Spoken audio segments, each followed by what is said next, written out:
ஜோதிடமும் மருத்துவம் என்ற பகுதியில் ஒருத்தருக்கு வயிறு சம்பந்தப்பட்ட பிரச்சனைகள், ஜீரண சம்பந்தப்பட்ட பிரச்சனைகள் எப்படிப்பட்ட நிலையில் ஏற்படுதுன்னு என பார்க்கின்ற பொழுது, பொதுவாக ஒரு ஜாதகத்தில் ஜென்ம லக்னத்துக்கு 5ஆம் வீடு, காலபுருஷப்படி 5வது வீடான சிம்ம ராசி மேல் வயிறுக்கும், 6ஆம் பாவம் காலபுருஷப்படி கன்னி ராசியும் கீழ் வயிறுக்கும், அடுத்து பார்த்தீங்கன்றால் 8ஆம் வீடும் காலபுருஷப்படி விருச்சிக ராசியும் சிறு குடலுக்கும் காரகத்துவம் வைக்கிறது.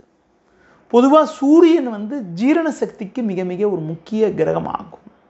எந்த ஒரு ஜாதகத்தில் 5, 6, 8 ஆகிய ஸ்தானங்களில் கிரகங்கள் பலகீனமாக இருந்து சூரியன் கெட்டு போகுதோ, சூரியன் பலகீனமாக இருக்குதோ, அவங்களுக்கு அஜீரண கோளாறுகள், ஜீரண சம்பந்தப்பட்ட பிரச்சனைகள், செரிமான பிரச்சனைகள், அசிடிட்டி பிரச்சனைகள்லாம் கூட ஏற்படுது. பொதுவாக 5, 6, 8 ஆகிய ஸ்தானங்களில் சனி, ராகு போன்ற பாவகரங்கள் இருக்கிறது, சூரியன் பலகீனமாக இருக்கிறது, காலபுருஷப்படி உங்களுக்கு 5, 6, 8ஆம் பாவங்களான சிம்மம், கன்னி, விருச்சிகம் போன்ற வீடுகளில் பாவகிரகங்கள் இருக்கிறது மூலமாக வயிறு சம்பந்தப்பட்ட பிரச்சனைகள், அஜீரண கோளாறுலாம் ஏற்படுது. உங்களுக்கு பார்த்திங்கன்னா சூரியன் இந்த மேற்கூறிய ஸ்தானங்களில் பலகீனமாக இருக்கின்ற பொழுது, பலகீனமாக அதாவது பலமிழந்து இருக்கின்ற பொழுது அவங்களுக்கு குறிப்பாக வயிற்றில் புண்ணு போன்றவை ஏற்படக்கூடிய அமைப்புகள்.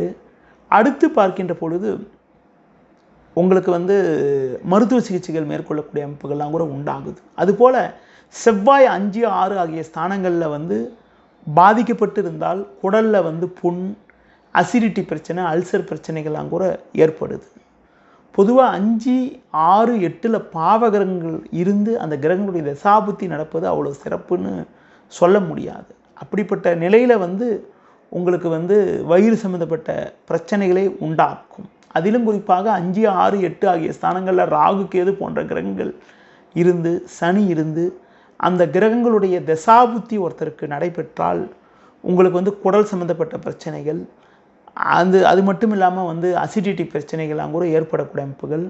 அதிலும் குறிப்பாக கேதுவுடைய தொடர்பு 5ஆம் வீட்டுக்கு இருந்தால் வயிறு கோளாறுகள், அதனை உங்களுக்கு டயக்னைஸ் பண்ண முடியாத ஒரு சாதகமற்ற நிலையெல்லாம் கூட உங்களுக்கு உண்டாகுது.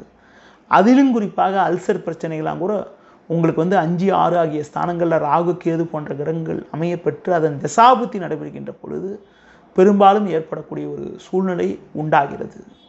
5, 6, 8 ஆகிய ஸ்தானங்கள் பலமாக இருக்கான்னு பாருங்கள்.